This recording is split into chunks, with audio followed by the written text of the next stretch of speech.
Vande Gurun Prabhaktan Isham Ishavatarakam Tat Prakasham Satat Shaktihi Krishna Chaitanya Samnakam Panchatattvatmakam Krishnam Bhaktarupasvarupakam Bhaktavataram Bhaktakhyam Namami Bhakta Shaktikam.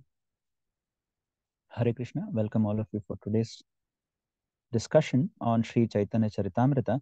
We are reading from Adi Leela, chapter 8, titled as The Author Receives the Orders from Krishna and Guru. And we are supposed to read from 15 as far as I understand, which is yes.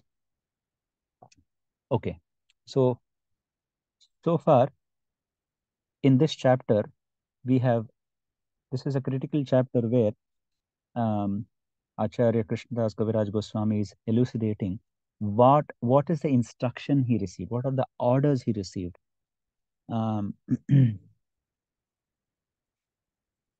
this section, he is explaining who is a demon, especially for non-believers, those who do not believe. Very similar to,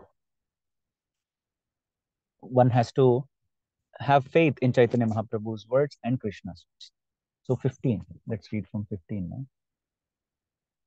Shri Krishna Chaitanya Daya Karaha Vichara Vichara Karite Chitte Pabe Chamatkara. If you are indeed interested in logic and argument, kindly apply it to the mercy of Sri Chaitanya Mahaprabhu. If you do so, you will find it to be strikingly wonderful.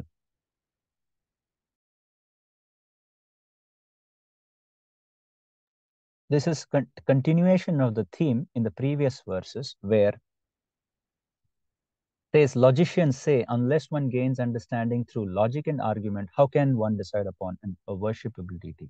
The main point here is to highlight that you cannot understand transcendental subject matters using logic. So that is what is being discussed here. Srila Bhakti Siddhanta Saraswati Thakura comments in this connection that people in general, in their narrow-minded conception of life, create many different types of humanitarian activities. But the humanitarian activities inaugurated by Sri Chaitanya Mahaprabhu are different. For logicians who want to accept only that which is proven through logic and argument, it is a fact that without logic and reason, there can be no question of accepting the absolute truth. Unfortunately, when such logicians take to this path without the mercy of Sri Chaitanya Mahaprabhu, without his mercy, they remain on the platform of logic and argument and do not advance in spiritual life. This is a fact of, actually, we have to deeply contemplate on this. Whenever we take any process to understand the transcendental subject matters, we rely so much on the process, such as logic and argument, that we lose the purpose, the goal, which is Krishna, and then we get involved and entangled in this process of logic and argument. Prabhupada says it is a fact that we have to have reason and logic. We have to. There is no denial about it. But what happens without the mercy of Chaitanya Mahaprabhu? They remain on that platform of logic and argument. One has to transcend that argument and logic and move ahead, or apply the logic and argument to understand and to obtain the mercy of Chaitanya Mahaprabhu. Otherwise, they do not advance in spiritual life. However, if one is intelligent enough to apply his arguments and logic to the subtle understanding of the fundamental spiritual substance, he will be able to know that a poor fund of knowledge established on the basis of material logic cannot help one understand the absolute truth, which is beyond the imperfect reach or reach of imperfect senses. So what does Prabhupada say here? Prabhupada says that if one applies logic and argument to understand the subtle substance called the spirit or soul, then what is the conclusion one will come to? The conclusion one will come to is that the nature and knowledge and the position of spirit cannot be understood by using logic and argument. And that's a good conclusion to come to. because otherwise one will go on arguing, one will go on applying logic, and they will never be able to come to a. If you apply the argument, understand that I am spirit.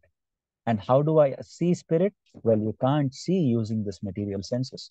Therefore, you cannot apply logic to understand spirit. And if we come to that conclusion, then we have understood the limitations of the process of logic and argument. That's the point Prabhupada is trying to highlight. The Mahabharata therefore says, Achintya khalu ye bhava natam starkena yojayet. Mahabharata Bhishma Parva 5.22. How can that which is beyond the imagination or sensory speculation of mundane creatures be approached differently by logic? Logic and argument are very poor in spiritual strength and always imperfect when applied to spiritual understanding. By putting forward mundane logic, one frequently comes to the wrong conclusion regarding the absolute truth, and as a result of such a conclusion, one may fall down to accept a body like that of a jackal.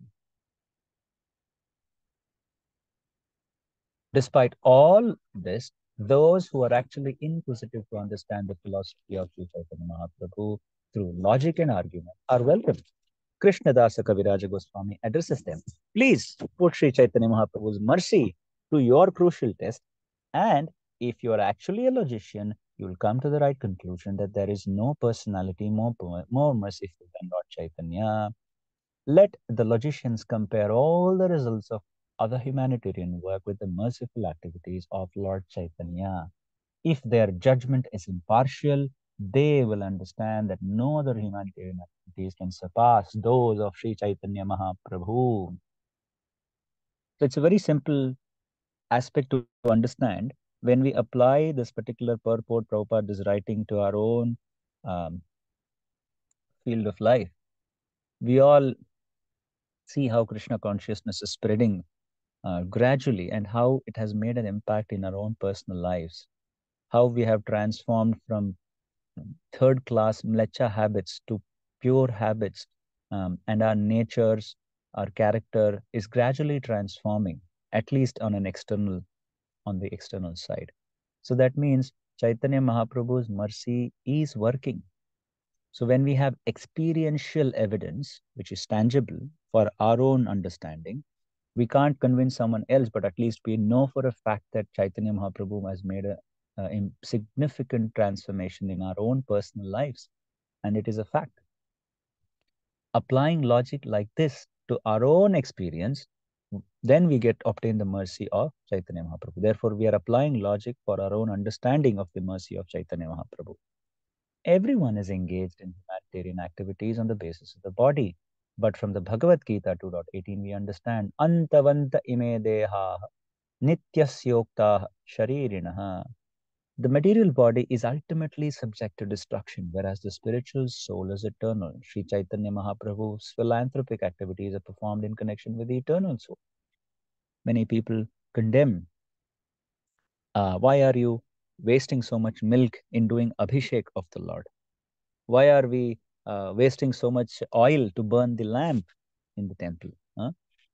All of these arguments are there, but these arguments are not anukul to bhakti. Therefore, they will never be able to understand Chaitanya Mahaprabhu. There is a specific purpose of why the Lord is bathed in milk and all other paraphernalia, especially when we have the Charanamrit. What is the significance? How do we understand that? What is the significance of burning a lamp, a ghee-wick lamp in the temple, in the altar, or in our homes? There is a tangible evidence and proof of how important it is for our own uplift of spiritual uh, practice or progress. But people do not understand it. They try to apply mundane logic. Oh, if you had given the milk to a poor guy, then it would have quenched his thirst or hunger. But you could give the Charanamrit also to the poor guy. Thereby, it will also quench his thirst and hunger, but also transform him spiritually. That's the point. Because people who are trying to apply logic and argument, they will only argue and apply logic on a mundane platform. giving milk, giving food, opening hospitals. This is all good, but what are you treating? What are you helping? Ultimately, you're helping the body. Where are you helping the spirit? The spirit means giving prasadam, giving him spiritual care. And that is what Chaitanya Mahaprabhu has come to give us. And at the same time, treat them materially as well. So there has to be treatment of the spiritual body and as well as the material body. That's the point. However, one tries to benefit the body, it will be destroyed, and one will have to accept another body according to his present activities. If one does not therefore understand the science of transmigration but considers the body to be all in all, his intelligence is not very advanced. Sri Chaitanya Mahaprabhu, without neglecting the necessities of the body, imparted spiritual advancement to purify the existential condition of humanity. Therefore, if a logician makes his judgment impartially, he will surely find that Sri Chaitanya Mahaprabhu is the Mahavadanya, the most magnanimous incarnation. He is even more magnanimous than Lord Krishna himself. Lord Krishna demanded that one surrender unto him, but he did not distribute love of Godhead as magnanimously as Sri Chaitanya Mahaprabhu did. Therefore, Srila Rupa Goswami offers Lord Chaitanya his respectful obeisances with the words Namo Mahavadanyaya Krishna Prema Pradayate Krishnaya Krishna Chaitanya Namne Gauratvishe Namaha. Lord Krishna simply gave the Bhagavad Gita by which we can understand Lord Krishna as he is. But Sri Chaitanya Mahaprabhu, who is also Krishna himself, gave people love of Krishna without discrimination. So we all know that because Chaitanya Mahaprabhu is in the having the mood of Radharani. Therefore, the mood is not asking people to surrender. So it's more like a motherly mood. Therefore, he is most magnanimous. He is more magnanimous than Lord Shri Krishna himself. Next verse is a very famous verse which we chant every day. Bahujanma kare yati shravana kirtana tabu tabutana paya Krishna prade premadhana. Someone would like to read the translation and purport of 106 of 16, sorry. Hare Krishna Prabhuji. I can read. Translation. If one is infested with the 10 offenses in the chanting of the Hare Krishna Mahamantra, despite his endeavor to chant the holy name for many births, he will not get the love of Godhead. That is the ultimate goal of this chanting. Purport. Srila Bhaktisiddhanta Saraswati Thakur says in this connection that although one may go on chanting the Hare Krishna Mahamantra for many years, there is no possibility of attaining the platform of devotional service unless one accepts Sri Chaitanya Mahaprabhu. One must follow strictly the instruction on Sri Chaitanya Mahaprabhu given in the Shikshastakam. Trinadapi suni chena tarorapi sahishnuna amanina manadena kirtaniya sadahari. One should chant the holy name of the Lord in a humble state of mind, thinking oneself lower than the straw in the street. One should be more tolerant than a tree, devoid of all sense of false prestige, and should be ready to offer all respect to others. In such a state of mind, one can chant the holy name of the Lord constantly. One who follows this direction, being freed from the 10 kinds of offenses, becomes successful in Krishna consciousness and ultimately reaches the platform of loving service to the personality of Godhead. One must come to the understanding that the holy name of the Lord and the Supreme Personality of Godhead Himself are identical. One cannot reach this conclusion unless one is offenseless in chanting the holy name. By our material calculation, we see a difference between the name and the substance. But in the spiritual world, the absolute is always absolute. The name, form, qualities, and pastimes of the absolute are all as good as the absolute himself. Thus, one is understood to be an eternal servant of the Supreme Personality of Godhead if he considers himself an eternal servant of the holy name and in this spirit distributes the holy name to the world. One who chants in that spirit without offenses is certainly elevated to the platform of understanding that the holy name and the personality of Godhead are identical. To associate with the holy name and chant the holy name is to associate with the personality of Godhead directly. In the Bhakti Rasamrit Sindhu, it is clearly said, Sevon mukhe hi jivadau swayam eva suratya adaha. The holy name becomes manifest when one engages in the service of the holy name. One engages. This service in a submissive attitude begins with one's tongue. Sevon mukhehi jihvadau. One must engage in his tongue in the service of the holy name. Our Krishna consciousness movement is based on this principle. We try to engage all the members of Krishna consciousness movement in the service of the holy name.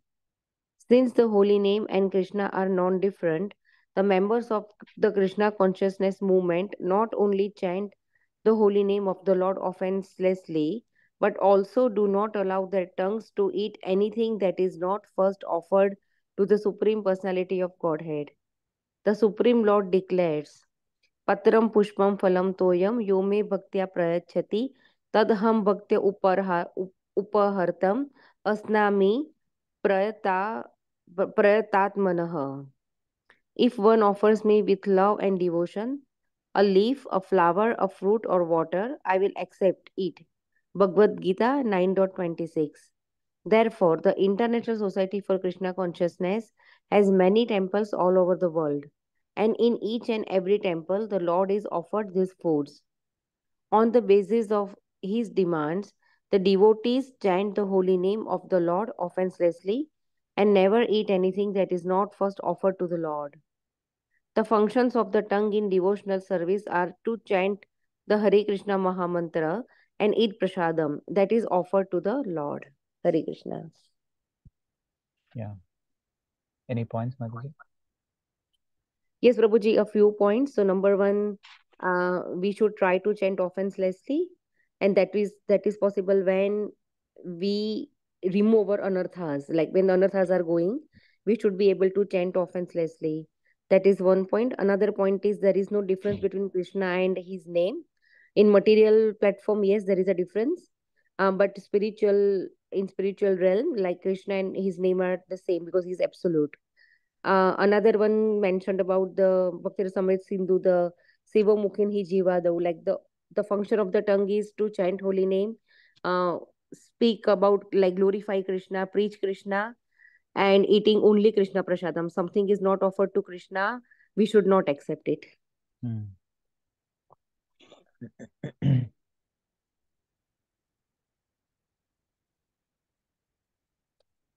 Thank you, Madhuji.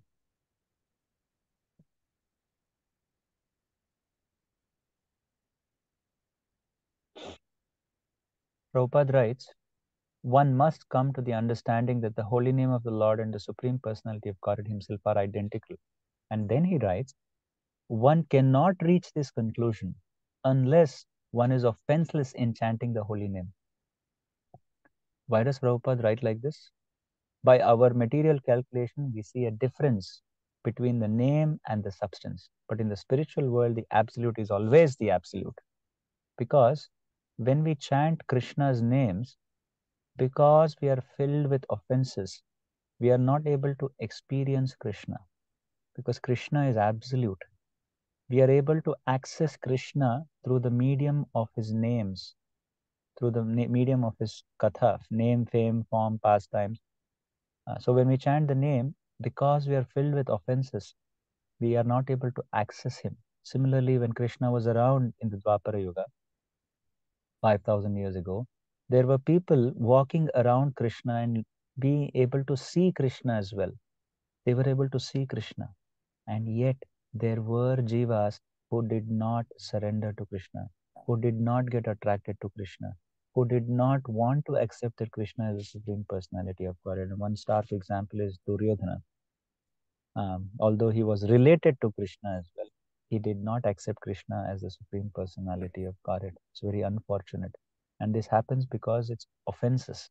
Similarly, even today, we have access to Krishna. We can hear and see Krishna. But because of our offenses, that spiritual vision gets blocked. Bahujanma kare yedi shravana kirtana, tabutana paye Krishna pade premadhana. So, as devotees, this is our goal. Our goal, sometimes we think, oh, if I keep chanting, the offenses will go. This is another concept sometimes devotees, I mean, I feel at least, I had a question. Will the offenses go away by chanting more? What do you all think? Only if he chants attentively, Prabhu. Attentively, okay. But what about the other offenses? Blaspheming the devotees.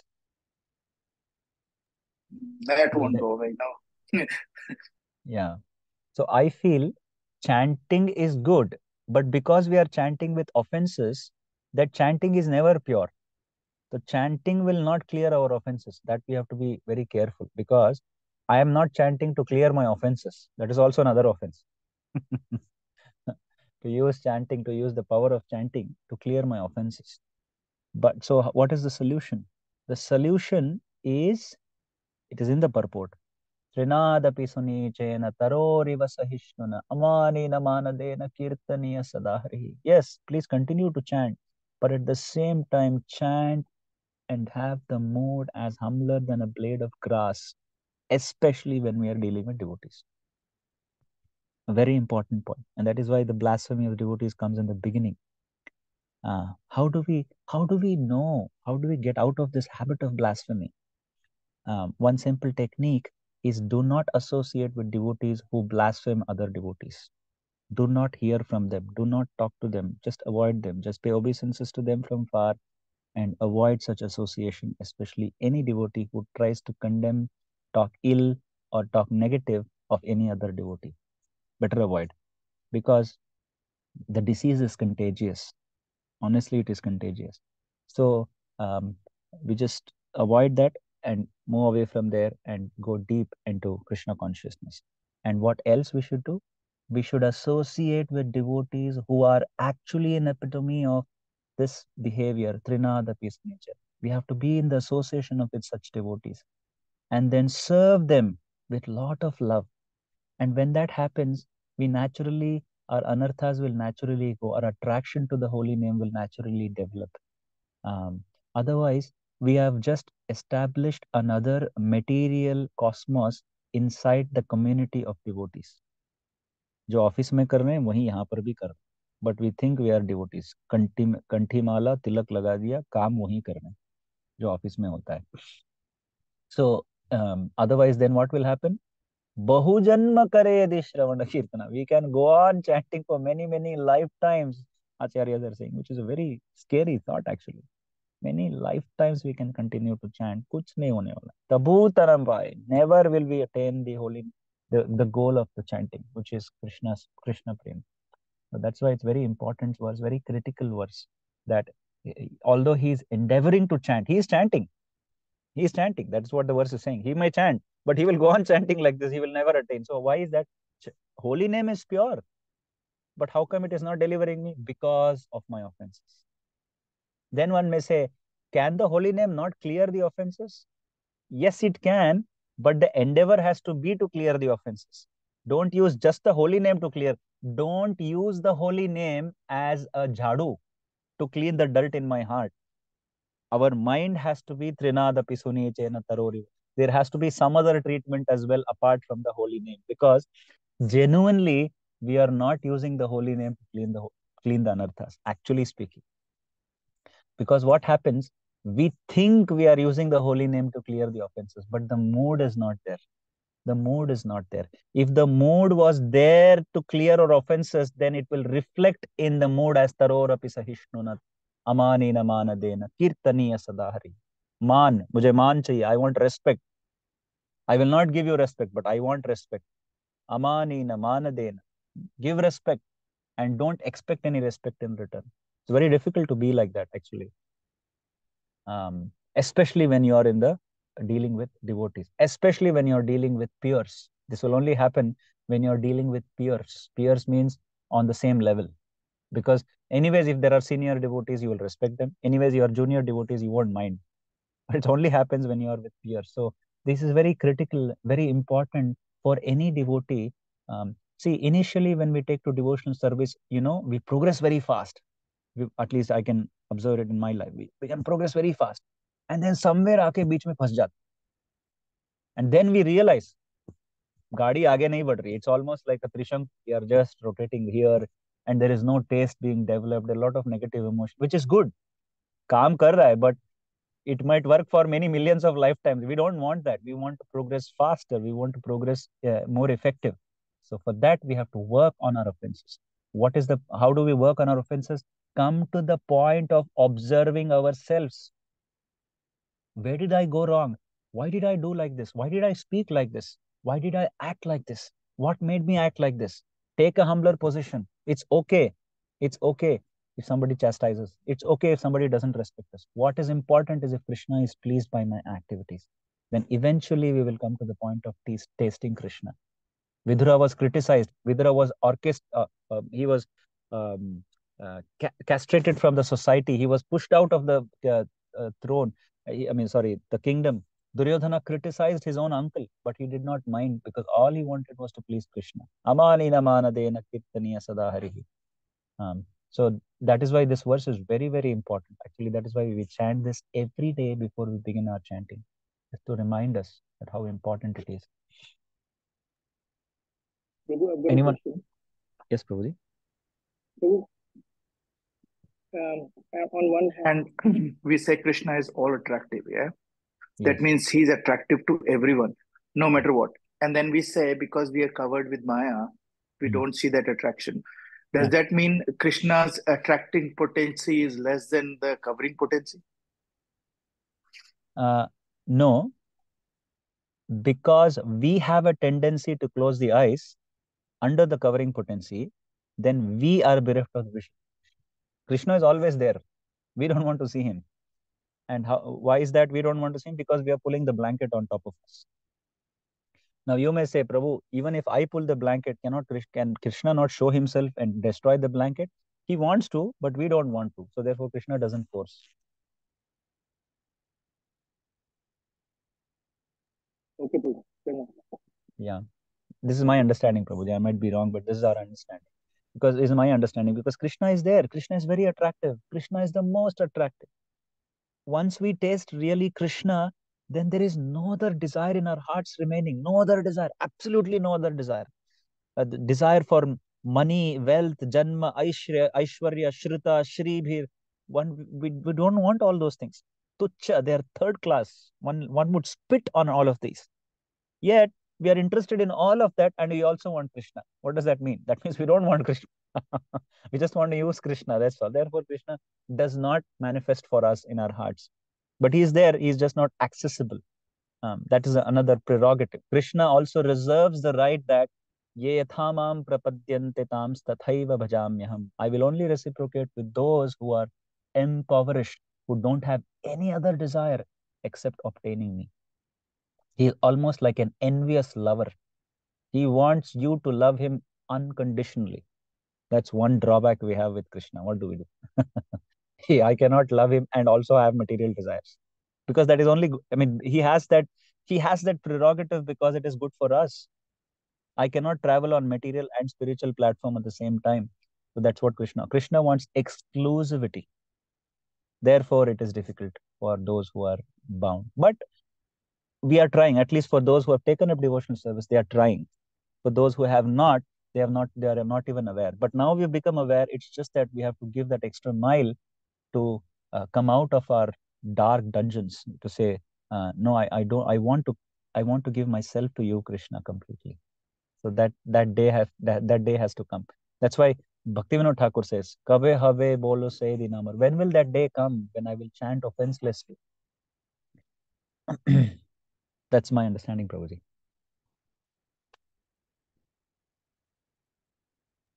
Thank you, Prabhu. Thank you. Hare Krishna Prabhu.